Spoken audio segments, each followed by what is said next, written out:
युग पुरुषोत्तम कल्कि भगवान श्री श्री ठाकुर अनुकूलचंद चक्रवर्ती की जीवनी। प्रारंभिक जीवन। जन्म 14 सितंबर 1888, हिमायतपुर गांव, पाबना जिला, बंगाल, अब बांग्लादेश में। माता पिता शिवचंद्र चक्रवर्ती और मनोमोहिनी देवी। बचपन से ही उनमें असाधारण आध्यात्मिक और बौद्धिक प्रवृत्तियां थीं। उन्हें दिव्य प्रेरणा से युक्त माना जाता है। सेवा और चिकित्सा। कोलकाता में होम्योपैथिक चिकित्सक के रूप में प्रशिक्षण प्राप्त किया।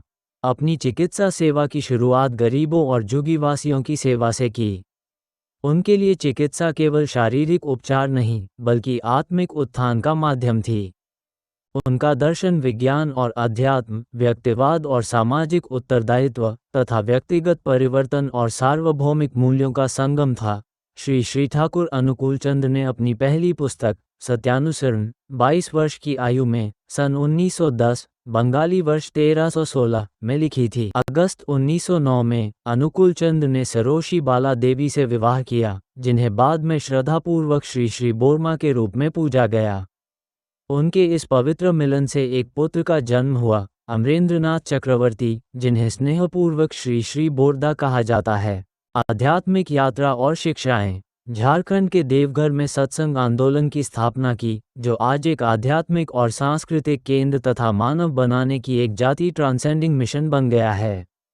उन्होंने धर्ममय जीवन, भक्ति, सेवा और अस्तित्व की समरसता पर बल दिया। विपुल साहित्य। श्री श्री ठाकुर केवल प्रवक्ता नहीं, प्रोलिफिक लेखक भी थे।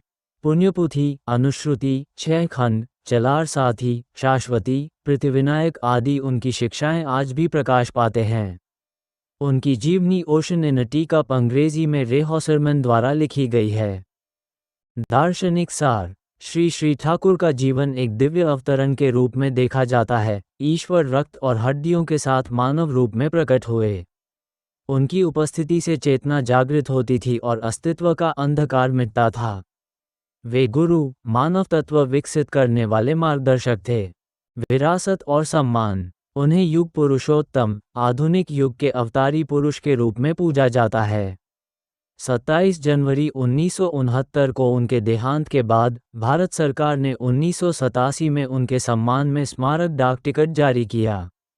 उनकी शिक्षाएं मानवता, करुणा, एकता, सेवा का स्रोत हैं। सत्संग आज 4000 से अधिक केंद्रों में फैला हुआ है। भारत, बांग्लादेश, बर्मा, यूरोप, मध्य पूर्व, Africa, Britain, Singapore, Malaysia, Japan, Australia, UAE और अमेरिका तक, जिसमें करोड़ों अनुयायी बीइंग एंड बिकमिंग, होने और बनते रहने के सिद्धांत से जुड़े हैं।